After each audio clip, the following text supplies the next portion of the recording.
ತಮ್ಮೆಲ್ಲರಿಗೂ ನಮಸ್ಕಾರ. ಹೊಟ್ಟೆ ಹಸುವಾಗಿದಾವ, ಚೂರ್ರನಾಥವ, ಮಠ ಮಧ್ಯಾಹ್ನ ಬೇರೆ. ಅದಾಗ ಸರ್ ಒಬ್ಬರ ಇವನೊಬ್ಬನ ಯಾವುದು ಆಸಾನ ಹಿಡ್ಕೊಂಡು ಬಂದಾರ. ಈ ನೀವು ಎಷ್ಟೊತ್ತು ಮಠ ಭಾಷೆನ ಬಿಗಿತಾನೋ ಯಾಂಬಾಲ ಅಂತೇಳಿ ನಿಮಗೆ ಚಿಂತೆ. ಆದ್ರೂ ಹಬ್ಬ ಮಾಡೋ ಖುಷಿಯೊಳಗ ಅವ್ವ, ಅಕ್ಕ, ಅತ್ತಿ, ಸೊಸಿ, ಮಗಳ ಉಪವಾಸ ಇದ್ರೂ ಪರವಾಗಿಲ್ಲ, ಆದ್ರ ಖುಷಿಯಾಗಿ ಹಬ್ಬ ಮಾಡ್ತಾರ. ಹಂಗ ನಾವು ಹೊಟ್ಟೆ ಚೂರ ಅನ್ಲಿ, ಮನಸ್ಸು ಬರ ಅನ್ಲಿ, ಆದ್ರೂ ಕನ್ನಡ ಹಬ್ಬ ಮಾಡಾಕತ್ತೀರಿ, ಖುಷಿಯಿಂದ ಎಲ್ಲಾ ಮಾತು ಕೇಳ್ತೀರಿ ಅಂತ ನನಗೆ ಅನ್ಸಾಕತೈತಿ. ಹೌದಾ? ತಾಯಿ ಭುವನೇಶ್ವರಿಯನ್ನ ಇನ್ನ ಮನದಲ್ಲಿ ಸ್ಮರಣೆ ಮಾಡಿಕೊಂಡು, ನಮ್ಮನ್ನೆಲ್ಲ ಹೆತ್ತ ತಾಯಿಯನ್ನ, ನಮ್ಮನ್ನೆಲ್ಲ ಹೊತ್ತ ಭೂತಾಯಿಯನ್ನ ಯಾವತ್ತಿದ್ರೂ ಸ್ಮರಿಸಿ,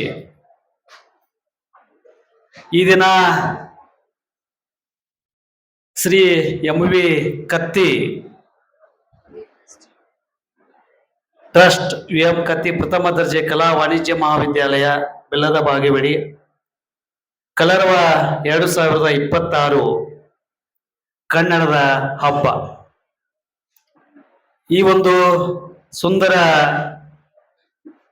ಹಬ್ಬದ ಗಣಾಧ್ಯಕ್ಷತೆಯನ್ನು ವಹಿಸಿಕೊಂಡಿರುವ ಆತ್ಮೀಯ ಸ್ನೇಹಿತರು, ನಿಮ್ಮೆಲ್ಲರ ನೆಚ್ಚಿನ ಪ್ರಾಂಶುಪಾಲರು ಆಗಿರುವಂತ ಆತ್ಮೀಯರಾದ ಡಾಕ್ಟರ್ ವಿ.ಎಸ್. ಹೋಗಾರ್ ಸರ್ ಅವರೇ, ಹಾಗೇನೆ ನಗ್ತಾ ಯಾವತ್ತು ನಗುವುದರೊಂದಿಗೆ ನಿಮ್ಮನ್ನೆಲ್ಲ ನಗಿಸ್ತಾ ಬಹಳ ಉತ್ತಮವಾಗಿ ಕನ್ನಡ ಪಾಠ ಮಾಡ್ತಾ ಇರುವ ನಮ್ಮ ಆತ್ಮೀಯ ಸಹೋದರ ಆಗಿರುವಂತ ಮತ್ತು ನಿಮ್ಮ ಕನ್ನಡ ವಿಭಾಗದ ಮುಖ್ಯಸ್ಥರಾಗಿರುವಂತ ಯಾವತ್ತು ನಮ್ಮ ಡಾಕ್ಟರ್ ಯು.ಕೆ. ಪಾಟೀಲ್ ಸರ್ ಅವರೇ, ಹಾಗೇನೆ ಪ್ರಾಸ್ತಾವಿಕವಾಗಿ ಬಹಳ ಚೆನ್ನಾಗಿ ಮಾತಾಡಿರುವಂತ ಸಹೋದರಿ ಕನ್ನಡ ಅಧ್ಯಾಪಕಿ ಶ್ರೀಮತಿ ಆರ್.ಕೆ. ಪಾಟೀಲ್ ಮೇಡಮ್ ಅವರೇ, ಅಷ್ಟೇ ಅಲ್ಲ, ನಿಮ್ಮಂಗ ಒಂದಂತಿಂದ ಇಲ್ಲೇ ಮಠ ಕಲ್ತು ಡಿಗ್ರಿ ಮುಗಿಸ್ಕೊಂಡು ಇದೇ ಕಾಲೇಜಿನಿಂದ ಒಳ್ಳೆಯ ಪದವಿ ತೆಗೆದುಕೊಂಡು ಈಗ ಒಂದು ಉತ್ತಮ ಸರ್ಕಾರಿ ಹುದ್ದೆಯನ್ನು ಗಿಟ್ಟಿಸಿಕೊಂಡಿರುವ ನಿಮ್ಮ ಸ್ಫೂರ್ತಿಯ ಸೆಲೆಯಾಗಿರುವ ಸಹೋದರಿ ಶ್ವೇತಾ ಅವರೇ, ಹಾಗೇನೆ ಮಿರಿಮಿರಿ ಮಿನ್ಸತಕ್ಕಂತ ಯಾವತ್ತು ನನ್ನ ಅಧ್ಯಾಪಕ ಬಂಧುಗಳೇ, ಅದರ ಜೊತೆಗೆ ಮುಖ್ಯವಾಗಿ ಇಷ್ಟೆಲ್ಲ ಇದ್ರೂ ಕೂಡ ನಾ ಹಬ್ಬ ಮಾಡಬೇಕು, ಹಬ್ಬ ಹುಬ್ಬಿನಿಂದ ಮಾಡ್ಬೇಕಂತ, ಹಂಗ ನಿಮ್ಮ ಹುಬ್ಬು ಕಡಿಮೆ ಆಗದನ ಬಹಳ ಖುಷಿಯಿಂದ ಇವತ್ತೇನು ಈ ಹಬ್ಬದಲ್ಲಿ ಪಾಲ್ಗೊಂಡಿರುವಂತ ಯಾವತ್ತು ಈ ಕಾರ್ಯಕ್ರಮದ ಕೇಂದ್ರ ಬಿಂದುಗಳಾಗಿರುವ ನನ್ನ ಮಿನುಗುವ ನಕ್ಷತ್ರಗಳೇ. ಯಾರು ಮಿನುಗುವ ನಕ್ಷತ್ರಗಳು? ನೀವು. ಅಂದ್ರೆ ಯಾವತ್ತಿದ್ರೂ ಮಿಳ್ತಾ ಇರಬೇಕು, ಡಿಮ್ ಆಗಬಾರ್ದಂತ. ಹಾಗೇನೆ ನನ್ನ ಎಲ್ಲ ಬೋಧಕೇತರ ಮಿತ್ರರೇ, ಬಹಳ ಸಂತೋಷ ಆಯ್ತು ನನಗ. ಬೆಳಗಾವದಾಗ ಮಾಡ್ತಾರಲ್ಲ ಅದಕ್ಕಿಂತಲೂ ಬಹಳ ಖುಷಿ ಆಯ್ತು, ಬಹಳಷ್ಟು ಖುಷಿ ಆಯ್ತು. ಯಾಕಂತಂದ್ರ ಒಂದು ಸಂಸ್ಥೆಯೊಳಗ ಇಂದಿನ ದಿನಮಾನದೊಳಗ ಕನ್ನಡ ವಾತಾವರಣ ಕಲ್ಪಿಸೋದೈತಿಲ್ಲ, ಕನ್ನಡ ಸಂಸ್ಕೃತಿಯನ್ನ ಬೆಳೆಸೋದೈತಿಲ್ಲ.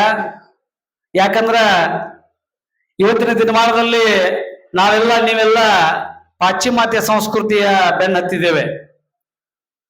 ನಮ್ಮದೇ ಆಗಿರುವ ಸಂಸ್ಕೃತಿ, ಆಚಾರ, ವಿಚಾರ, ನಂಬಿಕೆ, ಉಡುಗೆ ತೊಡುಗೆ, ನಮ್ಮ ಮೌಲ್ಯಗಳು, ನಮ್ಮ ಜೀವನ ಕ್ರಮ, ನಮ್ಮ ಆಹಾರ ಪದ್ಧತಿ, ನಮ್ಮ ಎಲ್ಲವನ್ನ ಮರಿತಾ ಇದ್ದೇವೆ. ಅದರ ಜೊತೆಗೆ ಮುಖ್ಯವಾಗಿನ ನಮ್ಮ ಸಂಸ್ಕೃತಿಯನ್ನ ಮರಿತಾ ಇದ್ದೇವೆ. ಆ ಸಂಸ್ಕೃತಿಯನ್ನ ಮತ್ತೆ ನೆನಪಿಸಿ ನಿಮ್ಮನ್ನ ಸದಾಕಾಲವಾಗಿ ಜಾಗೃತಿಗೊಳಿಸ್ತಕ್ಕಂಥ ಇಂಥ ಕಾರ್ಯಕ್ರಮನ ಆಯೋಜನೆ ಮಾಡ್ತಾ ಇದಾರಲ್ಲ, ಅದರ ಜೊತೆಗೆ ಕನ್ನಡದ ಭಾಷೆಯ, ಕನ್ನಡದ ನುಡಿಯ, ಸಂಸ್ಕೃತಿಯ ಅಭಿಮಾನವನ್ನು ಮೂಡಿಸ್ತಕ್ಕಂಥ ಕೆಲಸ ಮಾಡ್ತಾ ಇದಾರಲ್ಲ ಕಾಲೇಜಿನಲ್ಲಿ. ಅದಕ್ಕೆ ಮತ್ತೊಮ್ಮೆ ನಾನು ಬಹಳ ಅರ್ಥಪೂರ್ಣವಾದ ಕಾರ್ಯಕ್ರಮ ಮಾಡಿದ್ದಾರೆ ಪುಗಾರ್ ಸರ್ ಅವರು. ನೀವೆಲ್ಲ ಒಂದು ಸಹಕಾರದಿಂದ ಮತ್ತೊಮ್ಮೆ ನಿಮಗೆ ನಾನು ಅಭಿನಂದನೆಗಳನ್ನ ಸಲ್ಲಿಸ್ತಾ ಇದ್ದೆ. ಈ ನಾಡಿನ ಬಗ್ಗೆ, ಸಂಸ್ಕೃತಿ ಬಗ್ಗೆ ಬಹುಶಃ ಮಾತಾಡಕ್ ಉತ್ತರ ಅದಕ್ಕೆ ಸಮಯನ ಸಾಲಂಗಿಲ್ಲ. ಆದರೂ ಕೂಡ ನಿಮಿತ್ತವಾಗಿ, ಸಾಂದರ್ಭಿಕವಾಗಿ ಕೆಲವು ವಿಚಾರಗಳನ್ನು ಹಂಚಿಕೊಳ್ಳಲೇಬೇಕು. ಸಾಮಾನ್ಯವಾಗಿ ಈ ಕನ್ನಡ ನಾಡು ಇತಿಹಾಸ ಪರಂಪರೆಯನ್ನ ನಾವು ಗಮನಿಸಿದಾಗ ಭವ್ಯವಾದಂತ ಪರಂಪರೆಯನ್ನ, ಭವ್ಯವಾದಂತ ಇತಿಹಾಸವನ್ನ, ಇಡೀ ಭಾರತ ಮಾತೆಯಲ್ಲೇ ಉತ್ತಮ ಸುಪುತ್ರಿ ಆಗಿರುವ ಕನ್ನಡಾಂಬೆ ಅದ್ಭುತವಾದ ಇತಿಹಾಸವನ್ನ ಹೊಂದಿದ್ದಾಳೆ. ಪ್ರಾಚೀನ ಕಾಲದಿಂದ ಹಿಡ್ಕೊಂಡು ಇವತ್ತಿನ ಆಧುನಿಕ ಕಾಲದೊಳಗೆ ಅನೇಕ ಕವಿಗಳು, ಸಾಹಿತಿಗಳು, ಸಾಧಕರು, ಸ್ವತಂತ್ರ ಹೋರಾಟಗಾರರು ಅಷ್ಟೇ ಅಲ್ಲ, ಒಳ್ಳೆಯ ಕ್ಷೇತ್ರಗಳಲ್ಲಿ ವಿಜ್ಞಾನ ಇರಬಹುದು, ತಂತ್ರಜ್ಞಾನ ಇರಬಹುದು, ಎಲ್ಲ ಕ್ಷೇತ್ರಗಳಲ್ಲಿ ಕನ್ನಡ ನಾಡು ತಮ್ಮ ಪ್ರತಿಭೆಗಳನ್ನ ನೀಡಿದೆ. ಅದಕ್ಕೆ ಹೇಳ್ತಾರೆ, ಎಲ್ಲಾದರೂ ಇರು ಎಂತಾದರೂ ಇರು ಎಂದೆಂದಿಗೂ ನೀ ಕನ್ನಡವಾಗಿರು. ಎಲ್ಲಾದರೂ ಇರು ಎಂತಾದರೂ ಇರು ಎಂದೆಂದಿಗೂ ನೀ ಕನ್ನಡವಾಗಿರು. ಕವಿ ಎಷ್ಟು ಚಂದ ಬರೀತಾರೆ ಅಂದ್ರೆ ಮುಂದುವರೆದು ನಿಮಗೆ ಹೇಳ್ತಾರೆ, ನಮಗೆ ಹೇಳ್ತಾರೆ, ಕನ್ನಡ ತಾಯಿಯ ಓ ಮುದ್ದಿನ ಕರು, ಕನ್ನಡ ತಾಯಿಯ ಓ ಮುದ್ದಿನ ಕರು, ಕನ್ನಡತನ ಹೊಂದಿದ್ದರೆ ನಿಮ್ಮಮ್ಮಗೆ ಕಲ್ಪತರು. ನೋಡು, ನಮ್ಮ ತಾಯಿಯ ಭಾಷೆ ಕನ್ನಡ ತನ ಒಂದಿನ ಕಡೆ ಇತ್ತಂದ್ರ ಅದೇ ನಮ್ಮ ತಾಯಿಗೆ ಕಲ್ಪತರು ಅನ್ನೋ ಮಾತನ್ನ ಹೇಳ್ತಾರೆ. ಹಾಗಾಗಿ ಎಲ್ಲೇ ಇರಿ, ಹೇಗೆ ಇರಿ ಎಂದು ಕನ್ನಡಿಗರಾಗಿರಿ ಅನ್ನುವ ಮಾತನ್ನ ನಾವು ಸ್ಮರಿಸಿಕೊಳ್ಬೇಕಾಗಿದೆ. ಅನೇಕ ಕನ್ನಡದ ಕವಿಗಳು ತಮ್ಮ ಕವಿತೆಗಳಲ್ಲಿ ಕನ್ನಡ ಸಂಸ್ಕೃತಿಯನ್ನ, ಪರಂಪರೆಯನ್ನ ಒತ್ತಿ ಒತ್ತಿ ಹೇಳಿದ್ದಾರೆ. ಅಷ್ಟೇ ಅಲ್ಲದೆ ಇವತ್ತು ನಿಮ್ಮ ಕಾಲೇಜಿನಲ್ಲಿ ಕೂಡ ಒಂದು ವಾರಗಳ ಕಾಲ ಅರ್ಥಪೂರ್ಣವಾಗಿರುವಂತಹ ಕಾರ್ಯಕ್ರಮಗಳನ್ನ ಮಾಡಿದ್ರಿ. ವಿಶೇಷವಾಗಿ ಏನಪ್ಪಾ ಅಂತಂದ್ರೆ ಮೊದಲನೇ ದಿನ ವೃತ್ತಿಪರವಾಗಿರುವಂತಹ ಒಂದು ದಿನವನ್ನಾಗಿ, ವೃತ್ತಿಪರ ವ್ಯಕ್ತಿತ್ವವನ್ನು ಪ್ರತಿನಿಧಿಸ್ತಕ್ಕಂತ ದಿನವನ್ನಾಗಿ ಮಾಡಿದ್ರಿ. ಅದನ್ನ ಇಂಗ್ಲಿಷ್ನೊಳಗೆ ನೀವು ಪ್ರೊಫೆಷನಲ್ ಡೇ ಅಂತೇಳಿ ಮಾಡಿದ್ರಿ. ಆ ವೃತ್ತಿಗೆ ಯಾವ ಅರ್ಹತೆ ಬೇಕು, ಯಾವ ಮಾನದಂಡ ಬೇಕು, ಆ ವೃತ್ತಿಯ ವ್ಯಕ್ತಿತ್ವ ಹೇಗಿರಬೇಕು ಅನ್ನೋದನ್ನ ಅದನ್ನ ಪ್ರತಿನಿಧಿಸ್ತಕ್ಕೆ, ಅದನ್ನ ಜಾಗೃತಿ ಮೂಡಿಸ್ಲಿಕ್ಕೆ, ಅದನ್ನ ತಿಳುವಳಿಕೆ, ಒಬ್ಬ ಅಧ್ಯಾಪಕನಾಗಿ ಅವನಲ್ಲಿ ಏನಿರ್ಬೇಕು, ಒಬ್ಬ ವೈದ್ಯನಾಗಿ ಅವನಲ್ಲಿ ಏನಿರ್ಬೇಕು, ಮತ್ತ ಬೇರೆ ಬೇರೆ ಕ್ಷೇತ್ರ, ಒಬ್ಬ ಕಲಾವಂತನಾಗಿ, ಒಬ್ಬ ಕಲಾವಿದನಾಗಿ, ಒಬ್ಬ ಆಟಗಾರನಾಗಿ ನೀವು ಯಾವುದೇ ವೃತ್ತಿಯನ್ನು ಕೈಗೊಳ್ಳ್ರಿ, ಅದು ಅವರ ವ್ಯಕ್ತಿತ್ವ, ಆ ವೃತ್ತಿಯ ಘನತೆಗೆ ನಾವು ಧಕ್ಕೆ ತರೋ ಹಾಗೇನೆ ಇರಬೇಕು ಯಾವತ್ತಿದ್ರು. ಒಬ್ಬ ಅಧ್ಯಾಪಕ ಅಂದ್ರೆ ಆ ವೃತ್ತಿಗೆ ಘನತೆ ತಕ್ಕದಾಗಿರ್ಬೇಕು. ಹಾಗೆ ವೈದ್ಯ ಅವನ ವೃತ್ತಿಗೆ ತಕ್ಕದಾಗಿರ್ಬೇಕು. ಹಂಗಾಗಿ ಆ ವೃತ್ತಿಯ ಒಂದು ಜ್ಞಾನವನ್ನ, ಅದರ ಜೊತೆಗೆ ವೃತ್ತಿಯ ವ್ಯಕ್ತಿತ್ವವನ್ನ ಪ್ರತಿನಿಧಿಸ್ತಕ್ಕಂತ ಒಂದು ಕೆಲಸವನ್ನ ಮಾಡಿದ್ದಾರೆ. ಅದರ ಒಂದು ತಿಳುವಳಿಕೆಯನ್ನ ಕೊಡ್ತಕ್ಕಂಥ ಕೆಲಸ ಮಾಡಿದ್ದಾರೆ. ಅದರ ಜೊತೆಗೆ ಸಂಪ್ರದಾಯದ ಉಡುಗೆ ದಿನ, ಟ್ರೆಡಿಷನಲ್ ಡೇ ಅಂತೇಳಿ ನೀವೆಲ್ಲ ಮಾಡಿದಿರಿ. ಪ್ರಾಸ್ತಾವಿಕದಲ್ಲಿ ಮೇಡಮ್ ಅವರು ಬಹಳ ಚೆನ್ನಾಗಿ ಹೇಳಿದ್ರು. ನೋಡಿ ಬಂಧುಗಳೇ, ಇವತ್ತು ನಮ್ಮ ಸಂಪ್ರದಾಯ, ನಮ್ಮ ಧರ್ಮ, ಆಚಾರ, ವಿಚಾರ ಇಲ್ಲದೆ ಹೋದ್ರೆ ನಮ್ಮ ಬದುಕಿನಲ್ಲಿ ನಾವು ನೈತಿಕವಾಗಿ, ಮೌಲ್ಯಯುತವಾಗಿ ಬದುಕಲಿಕ್ಕೆ ಸಾಧ್ಯನೇ ಇಲ್ಲ. ಒಂದ್ ಕಡೆ ತಾಯಿ ಜನಪದ ಗರತಿ ಒಂದ್ ಕಡೆ ಬಹಳ ಚಂದ ಹೇಳ್ತಾಳ. ಏನ್ ಹೇಳ್ತಾಳಪ್ಪ ಅಂದ್ರ, ಎಷ್ಟು ಮೌಲ್ಯವನ್ನ ಕಲಿಸಿಕೊಡ್ತಾಳ ನೋಡಿ. ಜನಪದ ಹಾಡುಗಳಲ್ಲಿ ಬರ್ತೈತಿ. ಒಂದ್ ಕಡೆ ಒಬ್ಬ ಅಕ್ಕ ತನ್ನ ತಮ್ಮನಿಗೆ ಹೇಳ್ತಾಳೆ,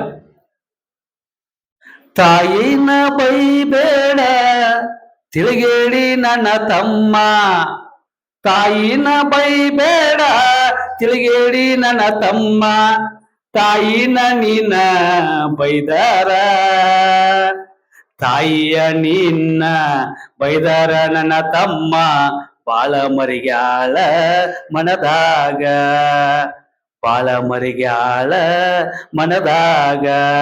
ಒಂದ್ ಕಡೆ ಹೇಳ್ತಾಳೆ ಆ ತಾಯಿ, ಏನ್ ಹೇಳ್ತಾಳ, ಹೆಣ್ಮಗಳು ತನ್ನ ತಮ್ಮನ ಹೋಗ ತಾಯಿನ ಬೈಬೇಡ ಅಂದ್ರೆ ಅಲ್ಲಿ ನಮ್ಮ ಸಂಸ್ಕೃತಿಯನ್ನ, ನಮ್ಮ ಮೌಲ್ಯವನ್ನ, ನಮ್ಮ ನೀತಿಯನ್ನ ಕಲಿಸ್ತಕ್ಕಂತ ಒಂದು ಸಂದರ್ಭ.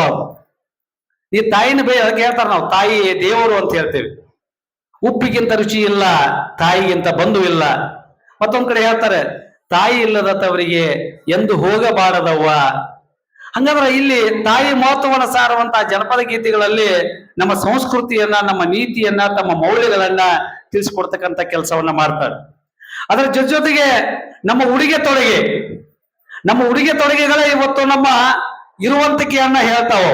ನೀವ್ ಹೆಂಗದರಿ ಅನ್ನೋದು ಯಾವ ತೋರಿಸ್ಕೊಡ್ತಪ್ಪ ಅಂತಂದ್ರ ನಮ್ಮ ಉಡುಗೆ ಮತ್ತು ತೊಡುಗೆ ಯಾವ ವ್ಯಕ್ತಿತ್ವವನ್ನು ಹೊಂದಿದ್ದೇವೆ ಅನ್ನೋದನ್ನ ನಾವು ತೋರಿಸ್ಕೊಡ್ತೇವೆ. ಅಷ್ಟರ ಜೊತೆಗೆ ನಮ್ಮ ಆಚಾರ ವಿಚಾರಗಳನ್ನ ನಾವು ಕಲಿಸಿಕೊಡ್ತಾವ, ನಮ್ಮ ಸಂಸ್ಕೃತಿಯನ್ನು ನಾವು ಪ್ರತಿಬಿಂಬಿಸ್ತಾವ ಅನ್ನೋದನ್ನ ನಾವೆಲ್ಲ ನೋಡ್ತೇವೆ. ಹಾಗಾಗಿ ನಮ್ಮ ಆಚಾರವಿಲ್ಲದೆ, ನಮ್ಮ ವಿಚಾರವಿಲ್ಲದೆ, ನಮ್ಮ ಸಂಪ್ರದಾಯಗಳಿಲ್ಲದೆ ನಾವು ಬದುಕಲಿಕ್ಕೆ ಸಾಧ್ಯ ಇಲ್ಲ. ನೀವೆಲ್ಲ ನೋಡ್ತೀರಿ ಇವತ್ತು ಮದುವೆ ಮುಂಜಿಗಳಲ್ಲಿ ಮತ್ತೆ ಬೇರೆ ಬೇರೆ ಕಡೆ ಒಳ್ಳೆಯ ಶುಭ ಸಮಾರಂಭಗಳಲ್ಲಿ ನಮ್ಮ ಪಾರಂಪರಿಕ ವೇಷಭೂಷಣಗಳನ್ನು ನಾವೆಲ್ಲ ಧರಿಸ್ತೇವೆ. ಅದೇನ್ ತಿಳಿಸಿಕೊಡ್ತೈತೆ? ಹಬ್ಬಗಳಲ್ಲಿ, ಹರಿದಿನಗಳಲ್ಲಿ, ಜಾತ್ರೆಗಳಲ್ಲಿ, ಉತ್ಸವಗಳಲ್ಲಿ ಅಂದ್ರೆ ನಮ್ಮ ಇರುವಂತಿಕೆ ಅನ್ನೋದು ತೋರಿಸಿಕೊಡ್ತೈತೆ ಅನ್ನೋದನ್ನ ನಾವು ಅರ್ಥ ಮಾಡ್ಕೊಳ್ಬೇಕು. ಅವುಗಳನ್ನ ನಾವು ಯಾವತ್ತಿದ್ರೂ ಕೂಡ ಅಳವಡಿಸಿಕೊಳ್ಳುವಂತ ಒಂದು ಪ್ರಯತ್ನ ನಾವು ಮಾಡ್ಬೇಕು.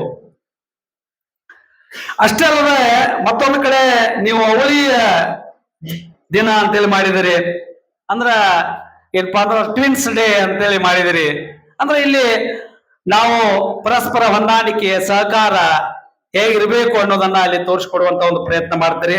ಅದ್ರ ಜೊತೆಗೆ ಗ್ಯಾಂಗ್ ಡೇ ಅಂತ ಹೇಳಿ ಮಾಡಿದಿರಿ, ಗೆಳೆಯರ ಬಳಗ ಅಂತ ಮಾಡಿದಿರಿ ನೀವು. ಆ ಗೆಳೆಯರ ಬಳಗದಲ್ಲಿ ಕೂಡ ಉತ್ತಮ ಗೆಳೆಯರು ಇರಬೇಕು. ಯಾಕಂದ್ರ ಇವತ್ತೆಲ್ಲ ನಾವು ಸಿನಿಮಾ ಸಂಸ್ಕೃತಿಯನ್ನು ನೋಡ್ತೀವಿ, ಅಲ್ಲೇ ಅಂತ ಗ್ಯಾಂಗ್ ನಿಮಗೆಲ್ಲ ಗೊತ್ತೈತೆ. ಅದು ಹೊಡಿ ಮಗ ಹೊಡಿ ಮಗ ಹೊಡಿ ಮಗ ಹೊಡಿ ಮಗ ಬಿಡಬೇಡ ಅವಣ್ಣ ಅಂತೇವ್ ನಾವು. ಅಂದ್ರ ಇದು ನಮ್ಮ ಸಂಸ್ಕೃತಿ ಬೇಡ. ನಾವೆಲ್ಲರೂ ಒಂದಾಗಿ ಬಾಳೋಣ ಬನ್ನಿ, ನಾವಿಂದು ಹೊಸ ನಾಡ ಕಟ್ಟೋಣ ಬನ್ನಿ. ಕೇಳಿದ್ರಿ ನೀವು? NSS ಮಾಡಿದಿರಲ್ಲ. ಶಕ್ತಿಯು ಶಾಂತಿಯು ಸದ್ಭಾವದಲ್ಲಿ, ಯುಕ್ತಿಯು ಮುಕ್ತಿಯು ಸೌಹಾರ್ದದಲ್ಲಿ, ಕಲಿಯುತ್ತ ಮುಂದೆ ಸಾಗೋಣ ಬನ್ನಿ, ನಾವಿಂದು ಹೊಸ ನಾಡ ಕಟ್ಟೋಣ ಬನ್ನಿ. ಇಂಥ ಮೌಲ್ಯಭರಿತವಾಗಿರುವಂತಹ ದಿನಗಳನ್ನ ಈ ರೀತಿಯಾಗಿ ಕಲಿಸಿಕೊಡ್ತಕ್ಕಂಥ ದಿನಗಳು ನಮಗೆ ಬೇಕಾಗಿದ್ದಾವೆ. ಆದ್ರ ಇವತ್ತು ಹೊಡಿಮಗ, ಕಡಿಮಗ, ಬಡಿಮಗ ಇವೆಲ್ಲ ನಮಗೆ ಬೇಡ. ಯಾಕಂದ್ರ ನಾವು ಹುಟ್ಟುತ್ತಾ ಅಣ್ಣ ತಮ್ಮಂದಿರು, ಬೆಳುತ್ತಾ ದಾರಿಗಳಾಗ್ತಿವಿ. ಆದ್ರೂ ತಂದೆ ತಾಯಿ ಕುಟುಂಬ, ಈ ಜೋಡಿ ಕುಟುಂಬ ಅನ್ನುವಂಥದ್ದು, ಇವತ್ತು ಅವಿಭಕ್ತ ಕುಟುಂಬ ಅಂತಕ್ಕಂಥದ್ದು ನಮಗೆ ಇವತ್ತು ಬೇಕಾಗಿದೆ. ಯಾಕಂದ್ರೆ ಒಗ್ಗಟ್ಟಿನಲ್ಲಿ ಬಲವಿದೆ ಅನ್ನೋದನ್ನ ಮಾತನ್ನ ಹೇಳ್ತಾರೆ. ಹಂಗಾಗಿ ಅದನ್ನ ತಿಳುವಳಿಕೆಯನ್ನು ಕೊಡ್ತಕ್ಕಂಥದ್ದು, ಒಳ್ಳೆಯ ಸಂಬಂಧ, ಸಹಕಾರ ಅದನ್ನೆಲ್ಲ ನೋಡಿದೀವಿ ನಾವು. ಅದರ ಜೊತೆಗೆ ಈ ಕಾಲೇಜುಗಳ ವಿಶೇಷತೆಯನ್ನ ಕಂಡುಕೊಂಡಿದೆ. ನಿಮ್ಮ ಗ್ರಾಮೀಣ ಪ್ರದೇಶದಲ್ಲಿ ಇಷ್ಟೊಂದು ಗುಣಮಟ್ಟದ ಶಿಕ್ಷಣವನ್ನು ಕೊಡ್ತಕ್ಕಂತ ಕೆಲಸವನ್ನ ನಮ್ಮ ದಿವಂಗತ ಮಾಜಿ ಸಚಿವರು, ಈ ಭಾಗದ ಅಭಿವೃದ್ಧಿ ಅಧಿಕಾರರು, ಯಾವತ್ತೂ ರೈತರ ಬಗ್ಗೆ ಕಾಳಜಿ ಉಳ್ಳವರು, ವಿಶೇಷವಾಗಿ ನೀವು ಅದನ್ನ ನೆನಪು ಮಾಡ್ಕೊಳ್ಬೇಕು. ಉತ್ತರ ಕರ್ನಾಟಕದ ಬಗ್ಗೆ ಬಹಳ ಅಭಿಮಾನ ಇರುವಂತ ಒಬ್ಬ ವ್ಯಕ್ತಿ ಯಾರಾದ್ರೂ ಇದ್ರೆ ಕರ್ನಾಟಕದೊಳಗ ನಮ್ಮ ದಿವಂಗತ ಉಮೇಶಣ್ಣ ಕತ್ತಿಯವರು.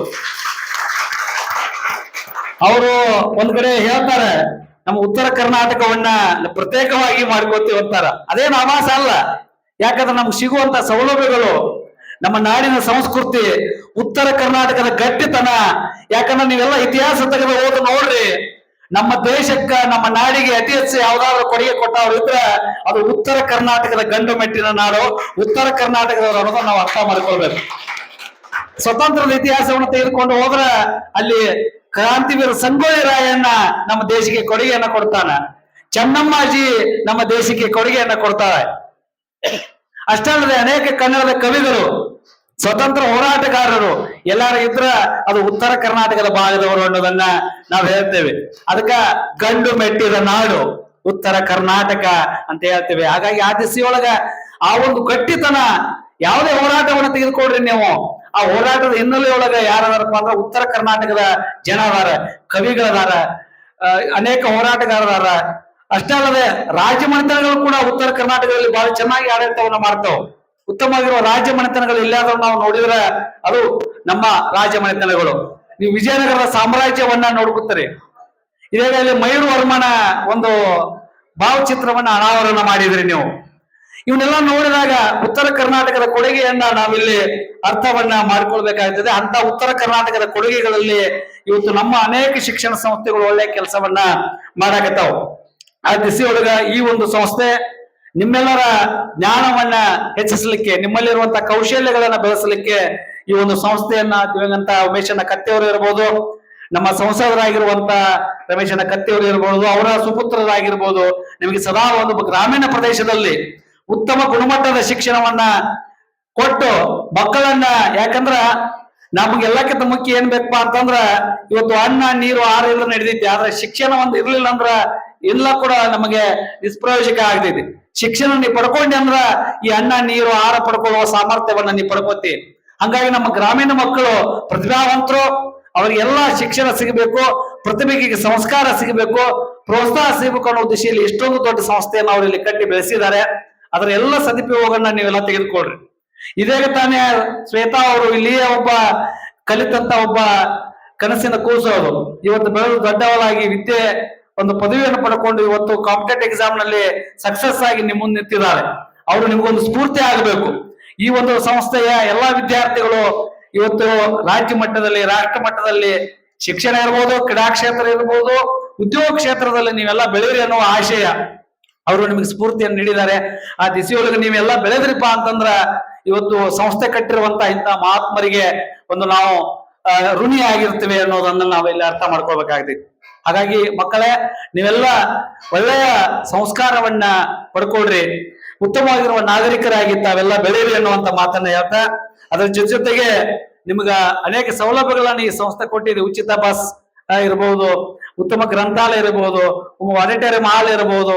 ನಾ ಅದೇ ನೋಡಿದೆ, ಇಷ್ಟೊಂದು ಗ್ರಾಮೀಣ ಪ್ರದೇಶ ಇವತ್ತು ಗ್ರಾಮ ಪಂಚಾಯತ್ ಲೆವೆಲ್ ಇರುವಂತ ಈ ಬೆಲ್ಲದ ಬಾಗೇವಾಡಿ ಇವತ್ತು ರಾಷ್ಟ್ರ ಮಟ್ಟದಲ್ಲಿ ಒಂದು ಗಮನ ಸೆಳೆಯುವಂತ ಕೆಲಸವನ್ನ ಮಾಡ್ತಾ ಇದೆ. ಇಂಥ ಒಂದು ದೊಡ್ಡ ಸಂಸ್ಥೆ ಕಟ್ಟಿದ್ದಾರೆ. ದಯವಿಟ್ಟು ಇದರ ಎಲ್ಲ ಒಂದು ಸದುಪಯೋಗನ ತಾವೆಲ್ಲ ತೆಗೆದುಕೊಳ್ರಿ. ನಿಮ್ಮಲ್ಲಿರುವಂತ ಈ ಅನೇಕ ಕಾರ್ಯಕ್ರಮಗಳನ್ನ ಮಾಡ್ತಾರೆ. ಮಕ್ಕಳಲ್ಲಿರುವಂತ ಪ್ರತಿಭೆಗಳು, ಅಲ್ಲಿ ಒಂಬೆಳಕ್ ಇರಬಹುದು, ಅನ್ವೇಷಣೆ ಅಂತಕ್ಕಂಥದ್ದು ಇರಬಹುದು, ಇವತ್ತಿನ ಕನ್ನಡದ ಕಲರವ ಬಹಳ ಅದ್ಭುತವಾಗಿ ಮಾಡಿದ್ರಿ. ಬಹಳ ತುಂಬಾ ಖುಷಿ ಆಯ್ತು ನನಗೆ.